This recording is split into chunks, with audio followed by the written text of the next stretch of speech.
Hello and welcome to the Alcohol Free Vibes podcast, a high vibe space where we talk about all things spirituality, manifestation, raising our vibrations, and walking away from the manifestation block that is alcohol. Whether you're newly sober, sober curious, or you've been sober for a long time, this is the place for you if you want to learn more about spirituality, manifestation, and how letting go of alcohol can make you so much more powerful at manifesting.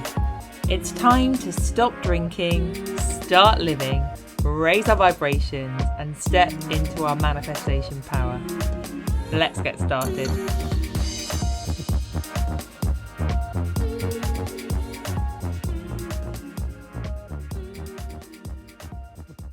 Hello, and before we get started with this week's episode, I just wanted to come on and let you know of a news flash sale that I've got on. It is nearly Sober September, and as you know, I come from a teaching background. I still do supply teaching, and I used to teach full-time, and I have first-hand experience in what it is like when you are stressed at school, self-medicating with wine, when you spend the summer holidays drinking more than you mean to, or allowing yourself to drink every day, promising yourself that you'll come back in September and that you will rein it in, and then remembering when the term starts that actually alcohol is your main coping mechanism. I have been there, and I never made it through a sober September. I never made it through a dry January either. I always tried to, but I never managed to do it. Obviously, I do now because I'm nearly 3 years sober and I love it. So because of this, I have decided that I'm offering some really substantial discounts for teachers for Sober September. So I will be offering Sober and Soulful at a discounted rate of £250 if you are a teacher. I will also be offering really big chunky discounts on my coaching packages. And of course, the VIP coaching package includes free access to Sober and Soulful as well. If you would like to jump on a free, no obligation discovery call with me to find out more and so I can assess your needs, then please just send me an email to thrive@coachingbyaneka.co.uk and we can have a chat about how I can support you. And I'll let you get on with the episode now.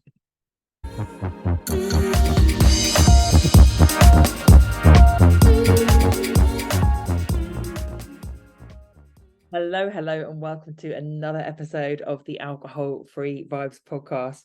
I record today's introduction the day after my first ever CrossFit competition, which I think is really well timed because this whole episode is about my obsession with CrossFit and how it has changed my life and added to my sobriety. When I recorded this episode, it was before the competition, so I don't refer to it, I don't think, in the episode, but I just want to let you know now that I had the best time at this competition. And the thing that I found the most powerful was this. So I was really hesitant about applying for the competition, and at one point I said, oh no, I'm not ready. I'm just going to go and watch, and I'm going to carry on having a little bit of personal training to supplement my CrossFit training, and I will do it next time because I didn't think I was ready. And I'm so pleased I didn't do that. My partner Sam encouraged me. She was just like, no, you'll be absolutely fine, just do it, come on, we'll do it together, let's go. And now that I have done it, I just think I would have been holding myself back so much by waiting, because with CrossFit, it is designed to include everyone. It's a very, very inclusive sport. And when you enter a competition, there are usually two levels you can enter at: scaled and RX. So RX is like the super hard level, and scaled is designed so that most people can give it a go. So we entered at scaled level, and it's actually totally doable. It's a really good way to get going.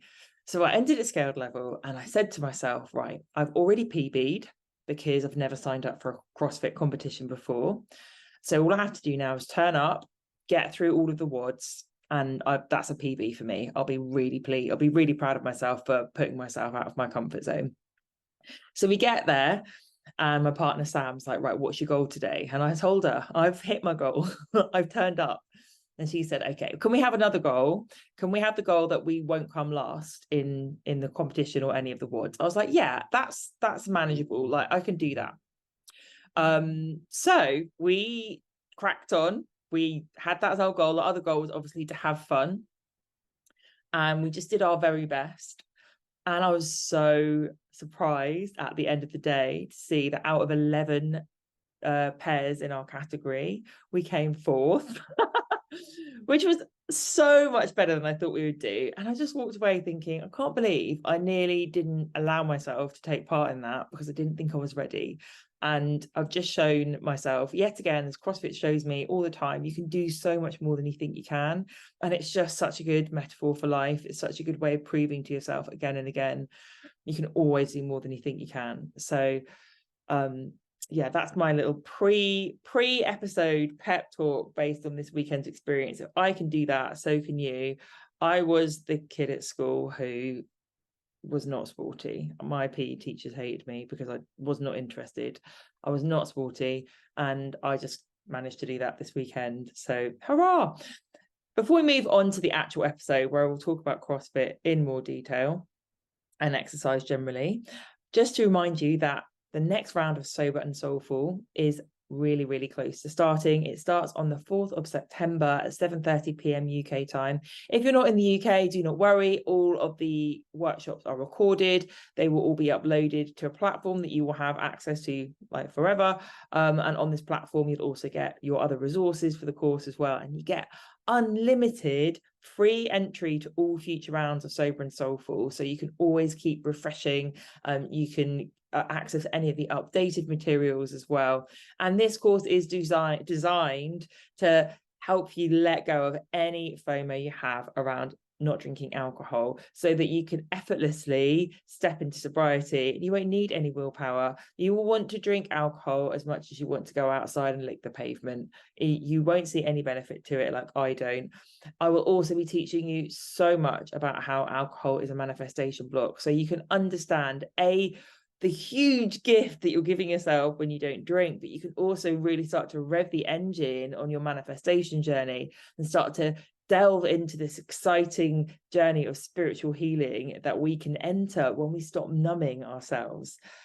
Anything that comes up after we stop drinking is exciting when we start to see it through the lens of healing and raising our vibrational set point. And the whole course is geared to helping you understand that and empowering you to really, really make the most of this amazing journey. So if you would like to be in the next cohort, then drop me an email at thrive@coachingbyanneka.co.uk. Anneka is spelled Anneka. I'd love to have you in this round. And without further ado, let's move on to the episode. More of me talking to you about my new love, CrossFit.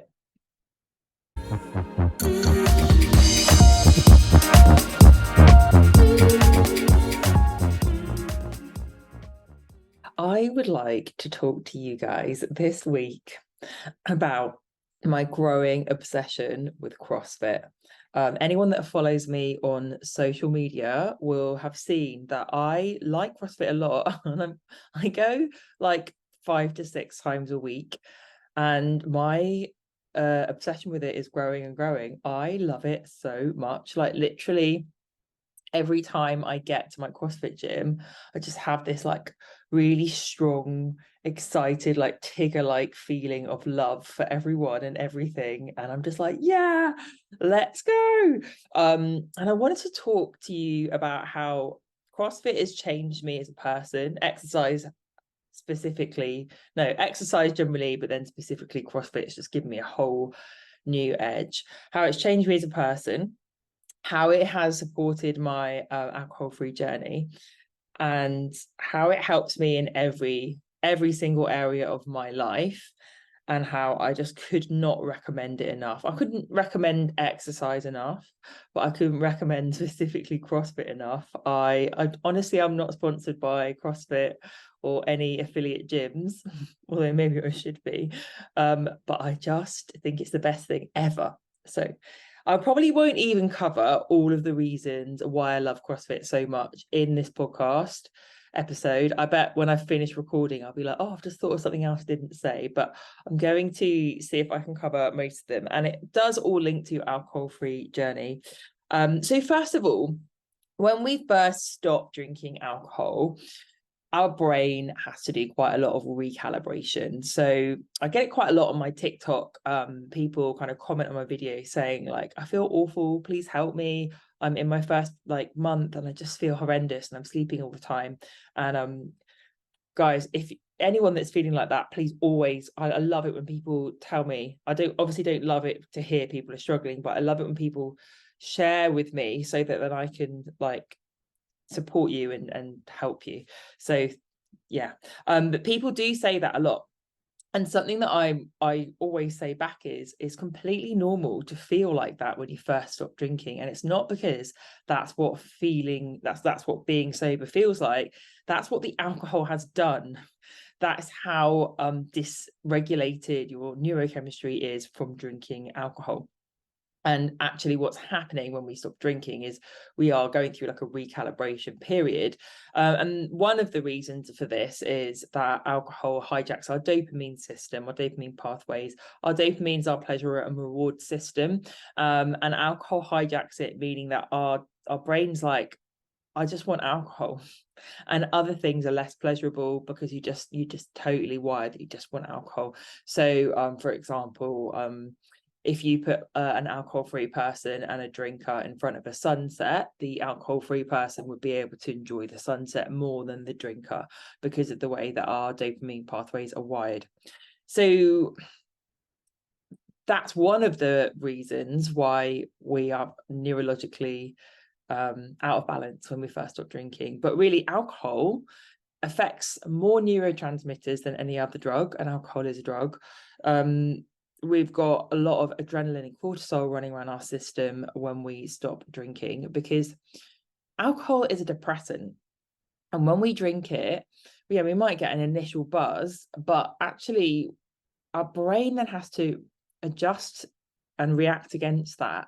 So it's a depressant, and then our brain tries to recalibrate by releasing adrenaline and cortisol to try and bring us back into balance, although it overcompensates, which is why we often wake up at like 3 a.m, right, staring at the ceiling, feeling a bit anxious, unable to get back to sleep. It's why we feel anxious the day after drinking. But the thing is if we're drinking every day at the same time or a similar sort of time, our brain actually gets itself ready for the fact that it knows we're going to have a drink, and just like 15 minutes before it knows we normally have a drink, it will release that adrenaline and cortisol like ahead of time. So this is how we can start to create dependency, or how we start to feel like the same amount of alcohol is not relaxing us in the way it used to. It's because we were already pre-compensated with that release of adrenaline and cortisol, and that's how we end up drinking more and more to try and get the same effect. But of course, when we first stop drinking, we're still releasing the adrenaline and the cortisol in anticipation that we are going to have a drink, and then we're not having the drink, and then we're feeling really agitated and like dysregulated. So I just want to kind of let you know that that is not what being sober feels like. That is just what healing after letting go of alcohol feels like, and it's not permanent, it's temporary. So if you like reading, I really, really recommend that you read this book called The Joy of Movement by Dr. Kelly McGonigal. Now, it's not actually a book about alcohol at all. It's all about exercise and why exercise is amazing. But there's a whole chapter in there, I think, where she talks about addictive pathways and exercise. Now, interestingly, exercise lights up loads of the same addictive pathways that alcohol and other drugs do. But the good news is that it does so without any of the downsides, without any of the hangovers or the come downs or the oh, I've been up and now I'm low. No, it only gives us the good side. So it releases all of those happy hormones, all those endorphins, and we just feel good. The worst thing that might happen is we're going to get tired and then we need to go to sleep, but like it's okay. We can cope with that. And actually, because of the way exercise affects our dopamine pathways and our endorphins, it is a really, really, really good way of helping your brain to recalibrate and rewire when we have stopped drinking. So if you're feeling really low and groggy and just agitated and miserable when you first stop drinking, and you really want to move through that phase quicker, then exercise is your best friend. It is the answer. And with the funny thing with exercises is when we're not used to doing it, there's an initial phase of like pushing through the discomfort of making yourself do it. But I promise you, when you just consistently keep doing that, eventually you will get to the point where it is so easy to motivate yourself to do it. And actually you do get to a point where it's harder to not do it than it is to do it. And I'm definitely in that place now with exercise. So it is so good for your mental health. We know this, people talk about it all the time, but it's actually so helpful for rewiring your neural pathways when you are releasing any kind of addiction. So that's the first thing to bear in mind. Now, I started my relationship with exercise. Well, I suppose what we all start a relationship with exercise at school, don't we, when we're children? And my beginning of this relationship was not very good, because I went to an all-boys primary school that had just let girls in, and there were like 3 girls in the whole school, and we were doing obviously like things that society would say are boys' sports. So I was playing football, touch rugby, and I was just like, I don't want to do this. I'm a girl. Now, I'm not saying the girls shouldn't do these things, but at that time in my life, and this was like the 80s, where gender stereotypes were like much more set. I was just like, I don't identify with playing football and touch rugby. I don't want to. I don't see myself as someone that wants to do this. And I just didn't engage with PE. And then when I went to an all-girls school after this, I then just felt like really behind, because they were all playing hockey and lacrosse, and I was just like, oh, you're all better than me. So I started off on the back foot with exercise, and I saw myself as like not a sporty person. My PE teachers probably saw me as that too. I just couldn't be bothered, which is really interesting, because my mum is like super sporty. She played hockey for Suffolk County. She even played for like, wasn't the reserve England team, but she went on like a hockey tour where she was it the Antiguan team wanted to like practice playing against an English team to practice for when they played against England. Anyway, she's pretty sporty, and I always like joke that my mum must have just despaired when I was a child. I've been like, how have I produced this unsporty child? But I really wasn't sporty, and I hated PE. Now, this did change a little bit when I got to year 9, because I was able to start afresh and pick a whole new subject for PE, which was rowing, and everyone was starting from the beginning. And I really got into rowing. So I did start to shift my identity in year 9, but that didn't last for that long. And it wasn't really till I got older and I was living in Dubai that I redevelop myself as an exercise person. And it didn't actually start with CrossFit. It started with having a personal trainer. And I found that so supportive, because when you have a personal trainer, you obviously, like, we can't always afford to have a personal trainer. I was very privileged at the time that I could. But you are buying yourself accountability, and you're buying yourself certainty. So I know I would not have gone to the gym regularly if I had just been motivating myself to do it. But because I'd signed up with this personal trainer, I'm not going to let her down. Like, I've booked in, I've paid her. I'm not going to just not turn up. Like, no, it's not going to happen. So by seeing her, she like helped me develop a really consistent habit. She helped me push past the hard bit, right, which is getting in the habit of exercising regularly. And once you push past that bit, like, you are good to go, because you get so many endorphins from exercise. You feel so good once you've got through the initial wall. Like, you don't need people to motivate you. So I had a personal trainer for quite a long time in Dubai. I absolutely loved it. And I signed up because I wanted to feel good about my body, but actually the benefits that I gained from it were really much more than that. But yeah, okay, I looked really toned and I felt great.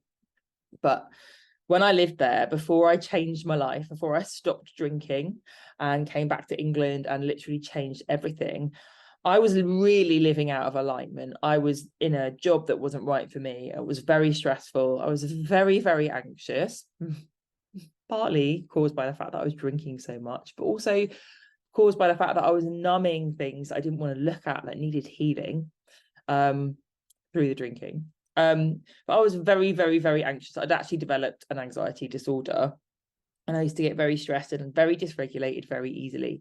And I think exercise was the only thing I had in my life that actually supported me in a really grounded, nourishing way.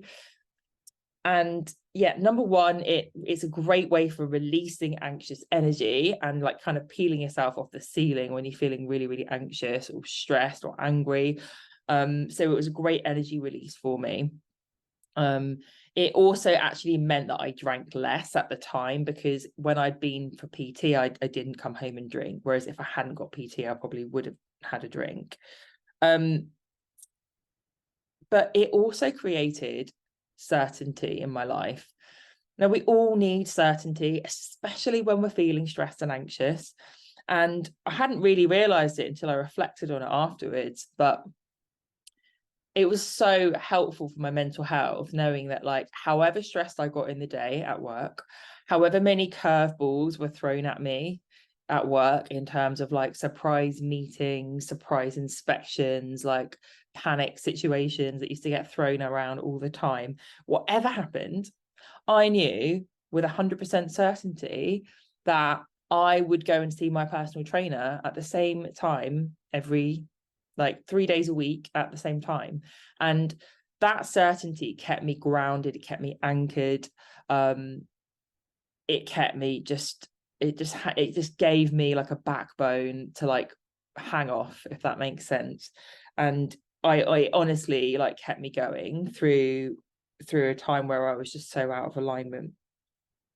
And during this time that I was seeing my personal trainer, without meaning to, I completely changed my identity around exercise. Now, if you've read the book Atomic Habits by James Clear, then you will know what I mean when I talk about how identity shift is the absolute fundamental, I'm going to use the term backbone again, but I don't want to use it too much, but it's so important for lasting behavior change. And this is grounded in neuro-linguistic programming. When we look at there's a pyramid that they use to describe behavior change, and again, identity is at the absolute core of it all. You can change your habits, you can learn loads, you can change your routines, you can add skills into your arsenal, but if you don't change your identity, then you will not change your habits long term. And I didn't knowingly do this, but over time, because I consistently kept seeing my personal trainer, I started to see myself as someone who exercised. Over time, I created I collected nice things to wear to the gym. I started doing things that gym people did, like having protein shakes, adding more protein to my diet.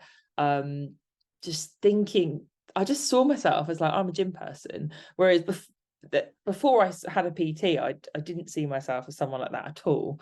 So as this changed over time, this really cemented more and more that this is how I deal with stuff. If I'm feeling stressed, I just go to the gym and work out, and this is how I deal with it. And when we start to change our identity like this, then of course, without even trying, we end up adding more and more movement, more and more healthy practices into our routine. And eventually I got to a point where I had decided I'd stopped drinking. I had decided that I wanted to move back to the UK. I'd started to do some really scary things with changing my life, changing my future. So I stopped seeing my PT, only because I was right, I need to conserve funds a bit now before I go back to England. So that's something I decided to take out. But of course, I had completely shifted how I saw myself now, and I couldn't not exercise. So I changed. My higher self gave me a really clear download that one of my important key things for building my life in the UK would actually be to join a CrossFit gym, because I know that CrossFit, I knew at the time, it's very tribal, it's got a great community around it. I thought, yeah, this will be a really good thing to do, and it will be more cost effective than having like 3 or 4 PT sessions a week. I did also used to go to Barry's boot camp as well in Dubai, which I still think is amazing. But I live in Shrewsbury, so the nearest Barry's boot camp is in Manchester. So I knew that wasn't going to be an option for me to do regularly. So I then moved over to doing CrossFit at a gym in Dubai called Inner Fight. Now, my best friend already went there, Heidi, who, if you listen to this podcast regularly, you will have heard her come on the podcast. So her and her husband both still go there. And I was like, right, okay, I know this is going to be like a good thing for me in the UK, so let me start that now. So I started going to Inner Fight in Dubai, and I was already like really fit and strong. So I was in a position where I could give it a good go and not be too scared of it. Now, I say this, but why had I not ever tried CrossFit before when my best friend did it? Because I spent a long time being absolutely petrified by the idea of doing CrossFit. I really was. I was like, oh, that's for really fit, strong people. Like, I can't do that. And my friend and her husband, they're both like super fit. They're both ripped. They both look like CrossFit models.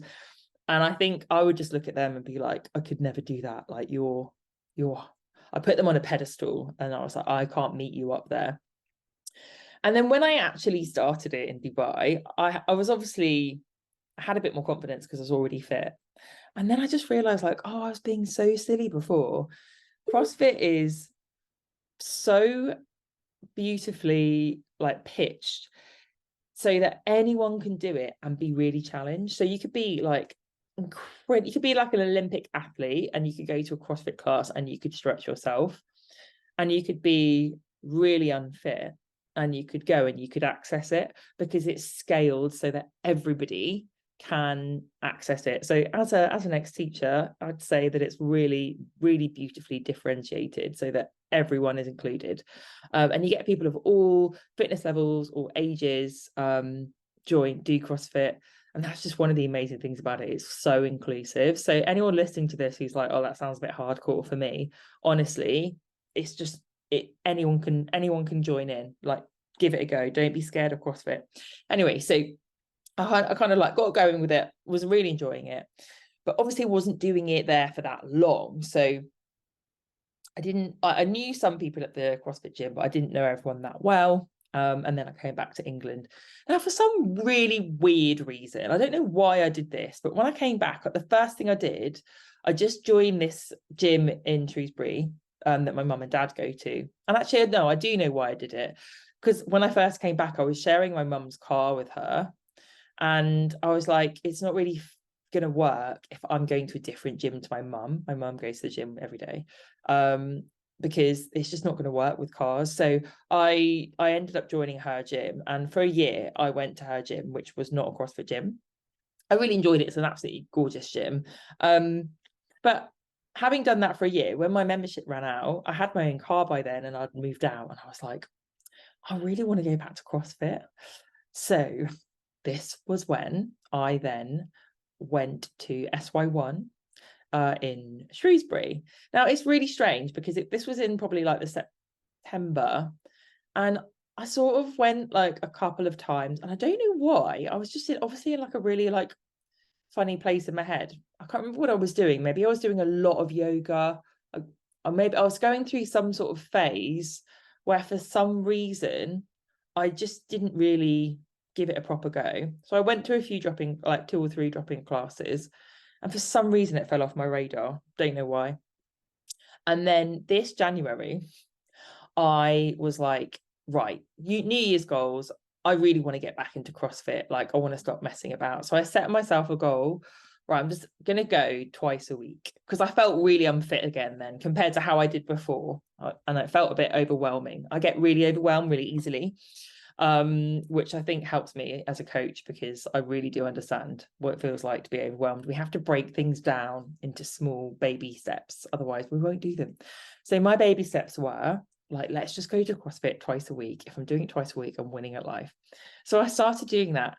And I always say to my clients, consistency is not a sexy word, but it bloody well should be, because consistency is what gets you results. Perfectionism gets you the opposite of results. Perfectionism keeps you stuck.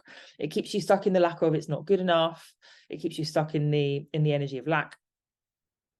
Like, I think did I just say the lack of it's not good enough? It keeps you stuck in the energy of it's not good enough, and it keeps you stuck in the energy of lack, and it's just not helpful. But consistency takes you anywhere. So I knew, like, if I can just consistently go twice a week, the rest will unfold.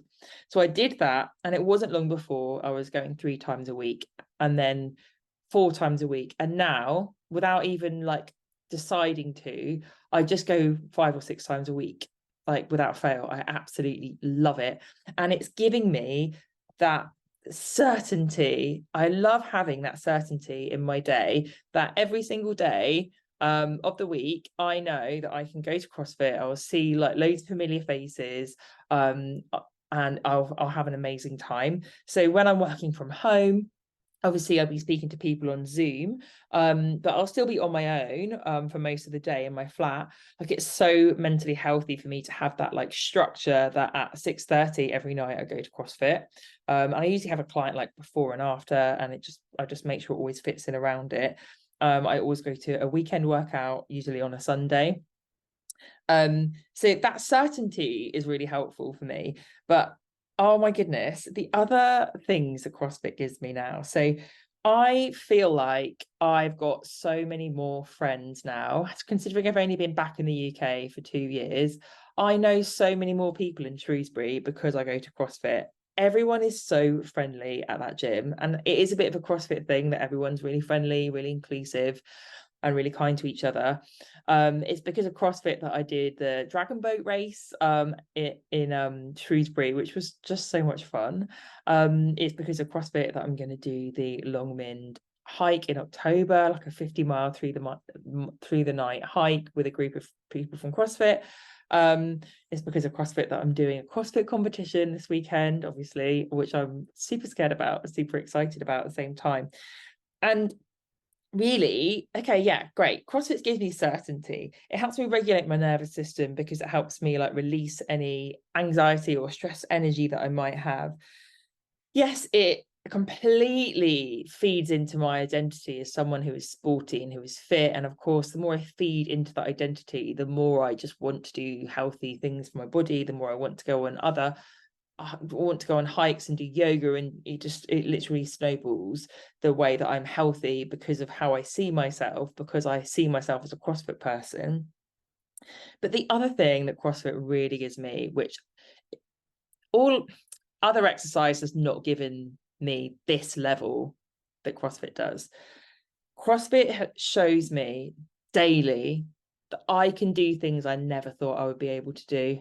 So I'm the girl who has never done a cartwheel in her life, never done a handstand, couldn't even do a backwards roll in gymnastics when I was at school. I'm not a gymnastics person. I've been petrified of gymnastics my whole life. I've never done monkey bars in my whole life. And the number of CrossFit classes I come out of, and I'm like, I can't believe I just did that. Like, I can climb up a rope now. Like, what? I never thought I'd be able to do that. I've done handstands against a wall. I never thought I'd be able to do that. I've jumped higher than I thought I would ever be able to jump.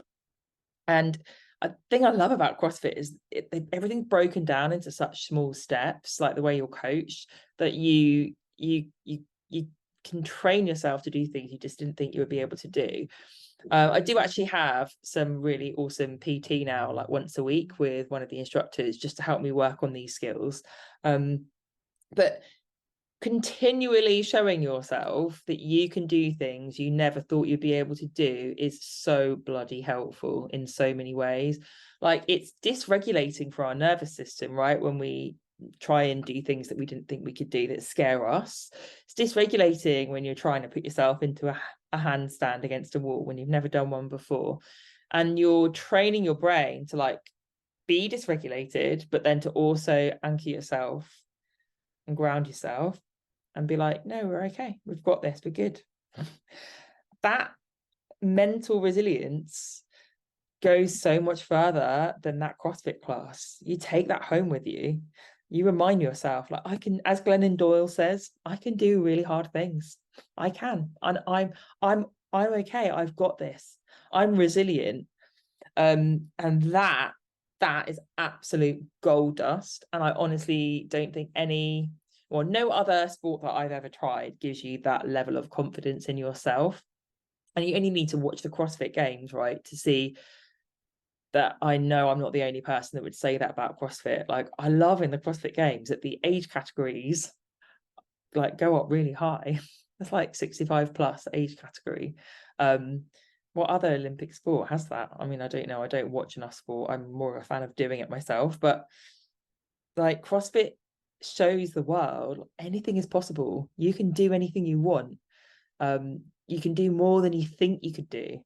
And for me, that has been, really hugely supportive in my alcohol-free journey, but it's supportive in my manifestation journey. I'm training my subconscious daily. You can do hard things. You can do things you didn't think you could do. Like, the possibilities are limitless. So I probably have not covered all of the reasons why I love CrossFit enough.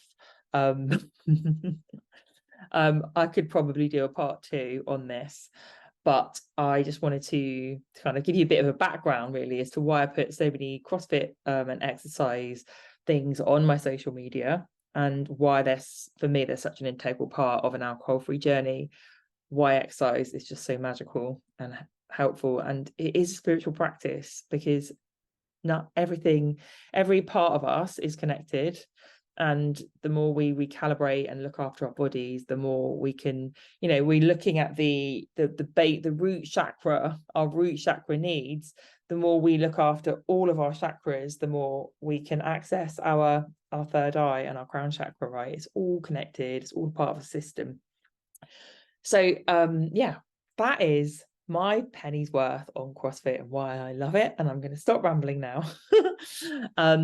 And if you would like to reach out for coaching, or if you would like to find out about Sober and Soulful, my course, which is launching, the next round is launching on the 4th of September, then do please get in contact. I'll put links in the show notes for all of my offerings. And yeah, get in contact. You can book in for a free discovery call with me if you want to ask me any questions about any of my offerings. And yeah, I hope you have a lovely, lovely week. Thank you so much for listening to me today. If you would like to have the chance of winning a free one-to-one coaching session with me, then I'd love it if you could leave me a 5-star review. All you need to do is take a screenshot of the review and send it to me at thrive@coachingbyanneka.co.uk, and I would love to connect with you. If you would like to connect with me further and you'd like to download my free guide, then please go to my website and you can do that, and you'll be added to my mail list. Or if you would just like to book in a free discovery call with me, then you can do so via my email address or through my website. All of these links will be in the show notes. And I hope you have a wonderful, magical, sober week, and I will see you this time next week.